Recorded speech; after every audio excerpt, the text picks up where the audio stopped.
Hello YouTube, and welcome back to my channel. Tonight I am going to give you guys my archery bag dump. This is something that I had brought up in a previous video, and I asked you if you would like to see this, and a lot of you commented and said yes, please show us what is in your archery bag. So here I am, and this thing is exactly as it normally is. I did not change a thing.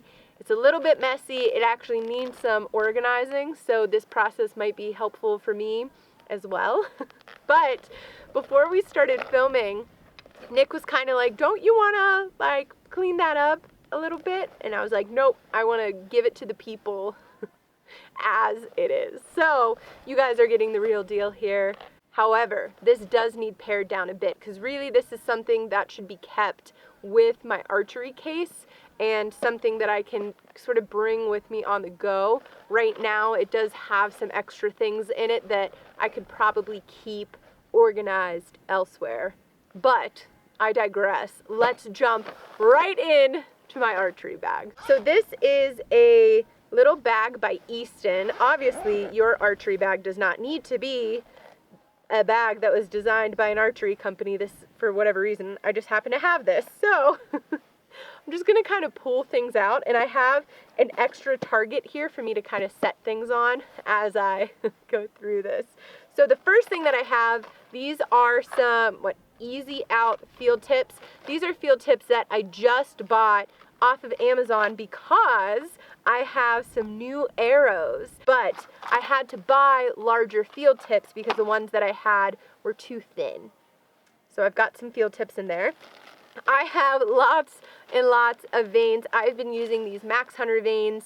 If you watched my archery arrow, actually I think it was just my archery setup video, I talked a little bit about these. They are great vanes, and I just end up buying them sort of in bulk, so whenever I need to fletch some arrows, I've got enough vanes, because there's nothing worse than when you go to fletch and you are out of vanes, or you have only 3 of the same color left, and whatever. Next thing that I see in here, this is a piece that goes to my fletching tower. It's a boning fletching tower, and to be quite honest, I'm not exactly sure what these are for. If I had a guess, it looks like it's possibly for if you want to fletch 4 vanes on an arrow instead of 3.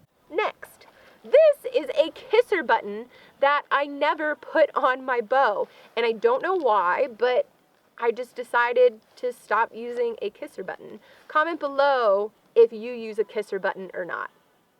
I want to know. Are you a kisser button kind of person? I used to be, but I've gotten away from it. Although, I will say, it definitely helps you set your anchor point more consistently. So, I should probably be using this. Next, we'll go for this. These are some knocks. These are, what are they called? The X-Knock in white by Easton. I use the X-Knocks on my full metal jackets, so I have a bunch of extra there. I have some inserts. So these are the HIT inserts that go with the full metal jackets. I love these inserts. I think they are phenomenal. I like the glue that comes with it. I've never ever had an issue with these inserts, so if you are shooting a type of arrow that is compatible with these, go for it. I love it. Next, I have a package of D-loop material. So if you guys don't know, or if you're new to my channel, I work on my bow myself, and I'm still learning. I'm not perfect, but I work on it myself. So I have D-loop, and then I also have in here a bunch of serving material. So I serve in my peep. You can serve in the string off of your drop away rest. There are a number of things that you use serving for. So I've got some serving material, some D-loop material, and then also like, this is where the messy part of me comes out, and I've got like, you know, just some random D-loop, some random serving material, but we'll just, you know, keep that in there. because I don't want to waste, because like this is plenty of material to serve another D-loop regardless. What's next? I've got a string level, so this guy clips right onto your string to help level your bow whenever I'm working on it. I've also got this guy here.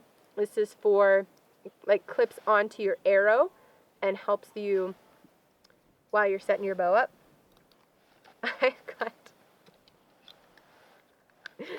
I have this clamp, and I bought this because when I first started working on my bow, I was extremely cheap and did not want to pay money for a vise. A, I didn't really have a good place to put it, and B, they're expensive. They're like $80+. You could probably find some cheaper, but the ones that I were looking at specifically for a bow were very expensive, and I was like, I'm gonna find a cheaper way to do this. So through the glorious internet, I watched a video of a guy basically clamping the stabilizer off of his compound bow to a table with a clamp. And I was like, that is genius. So I bought this clamp, and to be honest, it does not work very well. It really is kind of a pain in the ass, so I wouldn't actually recommend that. Maybe it is just the clamp that I bought, but for whatever reason, I still keep this in here thinking that I might end up needing it. It's not a bad thing to have, but maybe not in your archery kit. What next? Again, another miscellaneous package with screws. This was probably for a sight or a rest. This, which I love, Allen key. Is that what do you guys call it, an Allen key? I love this thing. This happens to be by Easton, but essentially it is just a Allen wrench kit. So it has all of the different sizes that you could possibly need or want, and this just comes in handy every single time I am messing with my bow. I end up needing this, and this is an absolute must in your archery kit. Doesn't need to be by Easton, but just in general. Next thing I see in here that does not need to be in here, this is a piece off of my Matthews quiver that I use on my bow currently, and this was an extra piece that came with it, and I do not know what it is for. I have not figured it out, but I just threw it in with all my archery stuff. Again, another piece that does not need to come with me every time I go to shoot my bow, but I have it in here, and I am saving it because I'm sure one day I will need it. Next, we have some bowstring wax. Bowstring? Do you call it bowstring wax? Oh, it actually is bowstring wax. I was just about to say it's just wax, but it literally says on here bowstring wax. I use this every time I shoot my bow, pretty much. I will push this, I'll push this thing up, wax my string, just to keep the string happy.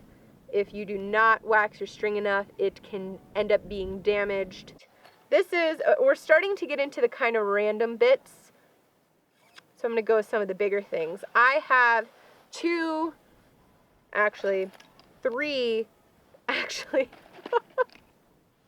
four. I have 4 things of glue in here, and that is because I like to use 2 different kinds. I like to use a very liquidy, fast drying type of a glue, and then I like to use a stickier, longer dry time type of a glue for gluing on my veins, for gluing in inserts, for tipping and tailing. It just kind of depends on what I'm doing, depending on what kind of glue I will want. So I have some slow setters here, and then for the fast setting glue, I just bought this kind, and it came with these little funny straw things, but I've not used it yet, so I don't know how well it works. Glue is a funny thing. You actually need to buy quality glue or it will not work. I have a couple odds and ends here. These guys, those are for nocks. This, to be quite honest, I'm not exactly sure what this is for. I know it is for nocks. I'm assuming this is to twist your nock to make it aligned with your sort of guide vein, and I feel like I'm slipping on the name of, your odd colored vein, but regardless, I think this is a tool for your nock, to get your nock in proper placement, which makes sense, although I typically use my teeth, which I know isn't good. This is a device that I use whenever I'm gluing those HIT inserts, which really I don't need this because every time you open up a new pack, you get a new one of those.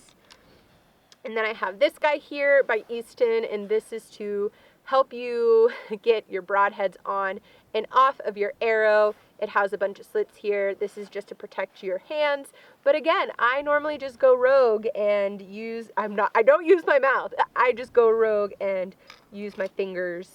So I don't think I've ever used this, maybe once or twice, but it at least makes it look like I'm safe. Next, I have my handy dandy string splitter, which is another absolute must for your kit. This is something that I used somewhat incorrectly for probably a year. I would use this thing to tie in peep sights, mostly peep sights really, but I would use it without a bow press. And for bows that the string is under a lot of stress, under high poundage, I would not recommend doing that. You're going to end up damaging your string or hurting yourself. So don't do that, but it is a handy tool to have in conjunction with your bow press, and I've used this thing a ton, so must. I have a pair of needlenose pliers. I know that Easton and probably other archery brands make a pair of needlenose pliers specifically for like tying your D-loop and other things like that, but this is just an off-brand that I have that works very well. This is an absolute must in my kit, in my bag, whatever. Okay, down to some randoms. We've got lighter. It works, I swear, but lighter, must have.